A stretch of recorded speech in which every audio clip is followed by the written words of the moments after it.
Hello, welcome to Combat Ready HQ. I'm Craig, a former British Army soldier, and today we are looking at the secret soldiers the US was afraid to send to war.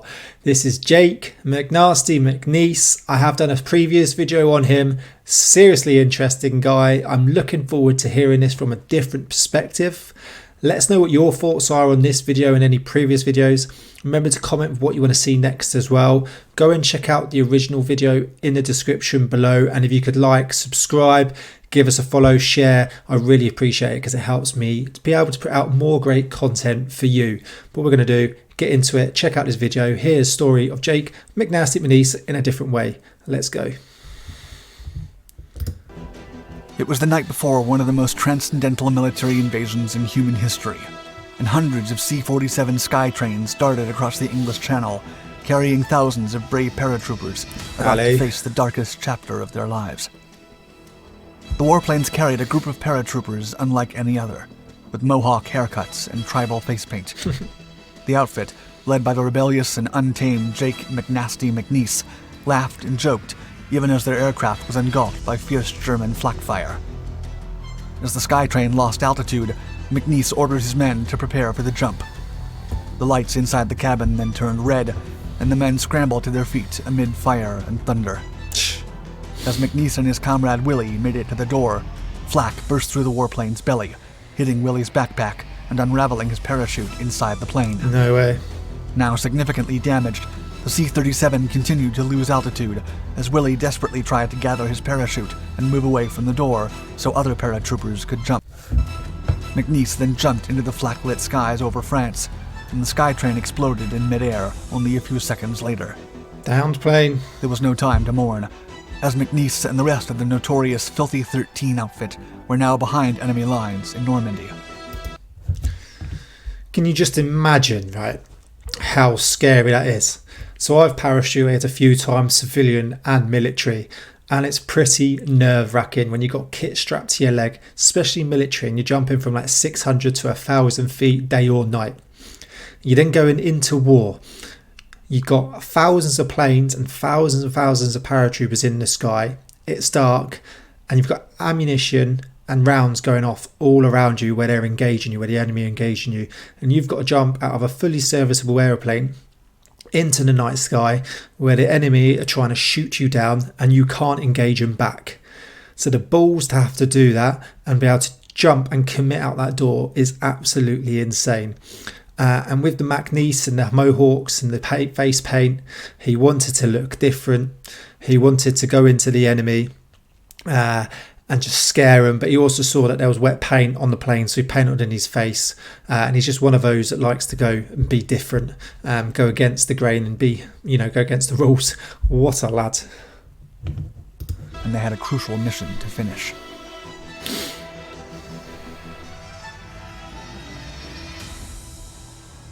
Make sure you go and check out the original video. Hellraiser. Jake McNeese grew up during the depths of the Great Depression and had to work to support his family from the age of 10. Hunting and fishing to feed his kin gave the young man a formidable physical condition that helped him stand out when he finally went back to school. In high school, McNeese joined the football team and found work as a fireman. He soon earned a reputation for being a defiant teen who would do anything to win. One of his teachers would remember him, quote, "He was not afraid of the devil and was always doing the unconventional thing."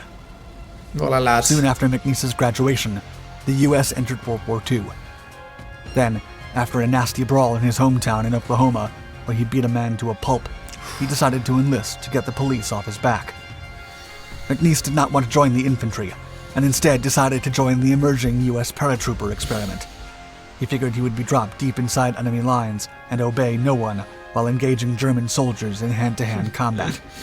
He would later say, quote, "If a man wanted to kill me, I wanted to look him in the eye." Oh, what a quote. Thus, the mischievous Jake McNeese became the 506th Parachute Infantry Regiment's problem. He sure did. A wild bunch.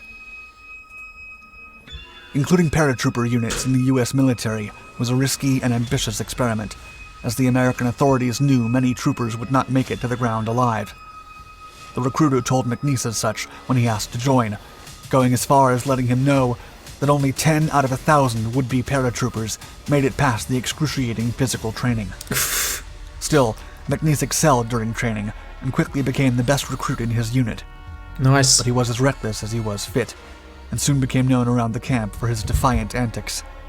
Afraid that he would influence other recruits, McNasty was put into a particular troublemaker unit, where 5 would-be paratroopers were assigned to a single tent. The accommodations were derelict, with the tents having no flooring besides the muddy dirt of the Georgian countryside. But McNasty and his men didn't care about appearances, opting to save water for cooking instead of cleaning themselves, and soon earning the nickname of the Dirty Five. Could you just imagine you're being that bad, but you're that good, and they need the numbers. You're so bad they want to keep you. They just put you in your own tent and sort of leave you to it. McNasty and the Dirty Five continued to gain a reputation as rebels, missing roll calls, getting drunk, and participating in bar brawls regularly. It's a nightmare. One night, after causing a significant fight inside a bar, 2 military police officers intervened. When the MPs started to beat one of McNasty's friends into submission, he assaulted them, disarmed them, and fired in every direction to empty the guns, leaving the officers injured and perplexed. McNasty was severely punished, and was the only recruit not to be promoted during his training. Still, the authorities knew he was the best, and they needed him. When someone suggested to McNasty's commander that they should discharge him, he responded, quote, "McNasty isn't hurting anything. There will be a time when you'll be awful glad to have McNasty around." He's literally that good, but that bad. Like, he causes that many problems. They put him in his own tent. He disarms police, fire rounds into road signage is what he did, to empty their magazine. But they need him and they want him that much. I've seen it happen before in the British Army. I've said this in the last video. There are soldiers that are that good, and they cause problems, but they just will not get rid of them. Mohawks and war paint. By the time they made it to England, the Dirty Five had grown into the Filthy 13. The group then continued rehearsing jumps in preparation for the Normandy landings. Even out of combat, McNasty had lost several friends to parachute malfunctions. It's dangerous. Still, the Filthy 13 relished in the danger and risk that came with the job, and when they were not jumping out of a plane, they were causing mayhem in camp as their way to let off steam.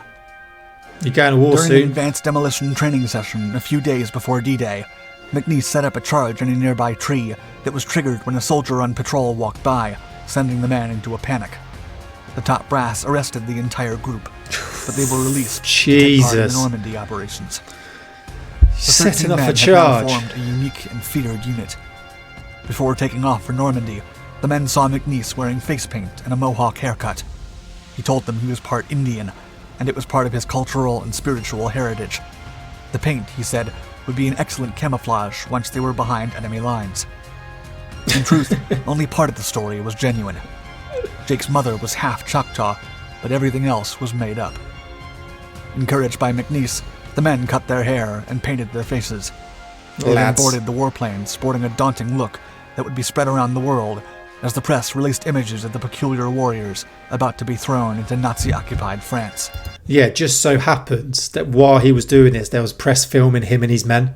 So it's really lucky they did that because they managed to get the footage, which is brilliant. It's a great part of history. Everyone wanted to know what the Filthy 13 were really capable of. Normandy jump. Before deploying, McNasty's mission was shifted. The task he'd been assigned was changed into a much more vital role. He and his men had to blow up the bridges below the Douve Canal and then capture and hold the main bridge. The crucial mission required additional support, and McNasty asked for 6 more paratroopers, knowing that he would lose at least half his men during the jump. The unit took off from England at 11 p.m. on June 5, 1944, along with nearly 1,000 other C-47s, loaded with thousands of paratroopers. They enjoyed a clear and bright night for about 20 minutes, before seeing the first flak set off around them. Yeah. Then it The just following minutes happens. were hectic and savage for the young paratroopers. Their aircraft was heavily engaged and losing altitude, forcing them to jump prematurely. McNasty barely escaped from the plane before it exploded, and many of his friends lost their lives, including Willie, whose parachute had been unfurled by enemy fire. The entire paratrooper operation was plagued with tragedy, and half the troopers that took off from Look at Britain all them would in the never sky. return. It was no different for the Filthy 13, and McNasty lost over half of his men during the jump and the minutes after that. Still, 3 of the surviving men managed to reunite on the war-torn fields of Normandy, and they were joined by 12 other US paratroopers who had been separated from their units.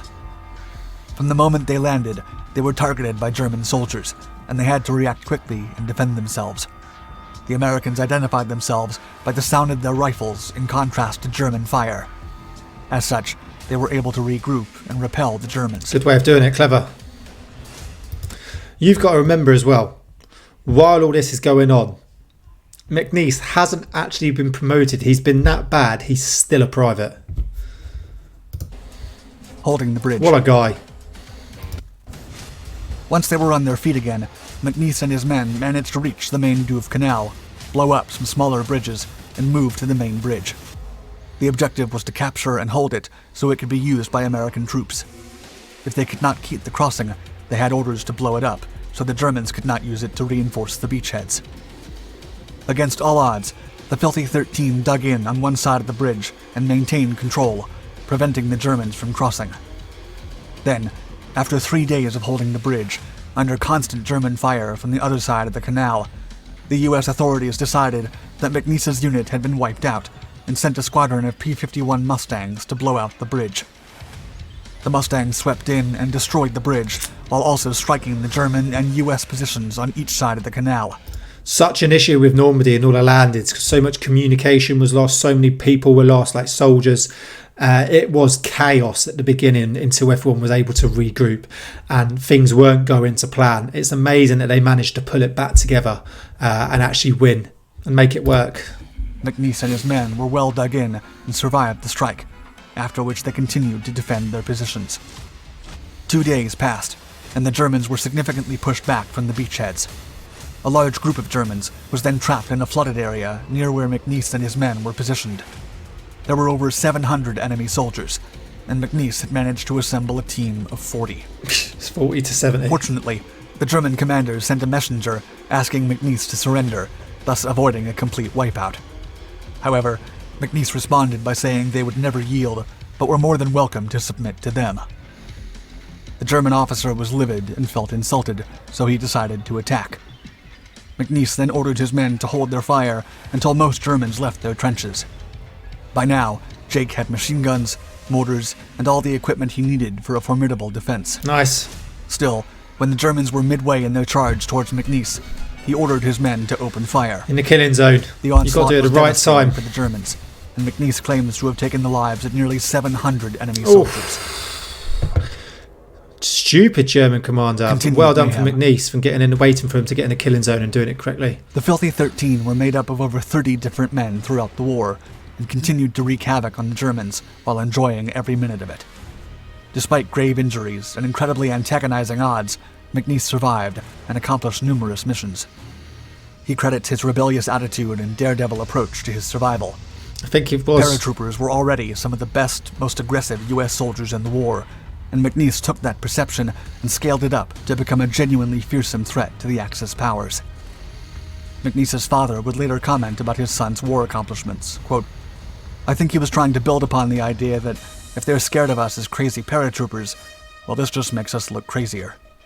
McNasty became one of the only paratroopers to make 4 wartime jumps and lived to tell the tale. After 4 Normandy, jumps. he jumped as part of Impressive. Operation Market Garden in the Netherlands. Then he was dropped in Germany before the Battle of the Bulge for reconnaissance duty. It's a dangerous one. As the war waned, he volunteered for Pathfinder training, anticipating he would sit out the rest of the war in a training camp in England. To his surprise, his unit was called for one last jump into Bastogne to guide and resupply Bastogne. drops. He was eventually awarded the French Legion of Honor Chevalier class for his Amazing. brave actions in France in 2012. At the end of the day, the officers that put up with McNasty's antics during training were proven correct. The war needed men like him. The Filthy 13 became an iconic and legendary unit, not only for its over-the-top looks, but also for its incredible combat deeds. Jake McNasty, with the help of historian Kaleo Griffith, would eventually document all of his wartime adventures in the book The Filthy 13, I want to get this book. From the Dust Bowl to Hitler's Eagle's Nest, which only added more fuel to the legend. I want to get that book. Absolute legends. Jake, McNasty, McNeese and the Filthy 13. Yes, you want disciplined soldiers. They need to be self-disciplined. But sometimes it just takes that one who just won't mould, won't stick to orders, causes chaos, but is an absolute brilliant soldier. I said it in my last video. I knew a guy used to cause absolute carnage, was a hand grenade on the piss, right nightmare, but an absolute brilliant soldier, and ended up, and still is, I believe, serving in 22 SAS as an operator. He was absolute carnage, and Jake McNasty McNeese is just sort of one of those blokes. He is really good, but he just won't listen, won't be disciplined, which is a pain for the hierarchy. And it is, you want them to be disciplined, but sometimes you just can't get rid of them because they are that good, and it does happen throughout the army. And he did help towards a lot of missions and help towards winning the war. I'm definitely going to get that book to read up on it a little bit more, and maybe watch a few more videos on him. I think it's absolutely brilliant. Let us know what your thoughts are, and I'll see